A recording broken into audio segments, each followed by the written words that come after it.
ہمارا chief minister Khyber Pakhtunkhwa Sohail Afridi صاحب سے یہ سوال ہے کہ انہوں نے کل ایک نوٹیفیکیشن کے ذریعے یہ پیغام دیا کہ اب کے پی کے میں کسی قسم کی ٹرانسفر اور پوسٹنگ پر مکمل پابندی عائد کر دی گئی ہے، لیکن یہ نوٹیفیکیشن کس کی مرضی سے جاری ہوا؟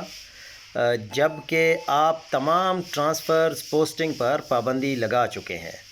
ان آفیسر کے بارے میں کہا جاتا ہے کہ انہوں نے ٹمبر مافیا کو لگام ڈال رکھی ہے، اور براہ مہربانی آپ چیف سیکرٹری صاحب سے جواب طلب کریں کہ کس سے پوچھ کر یہ ٹرانسفر ہوئی ہے۔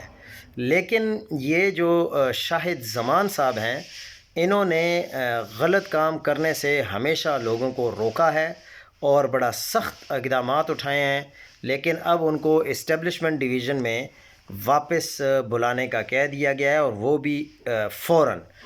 تو میرے خیال سے بھی اس کا پتہ کرنا بہت ضروری ہے سہیل آفریدی صاحب کے لیے۔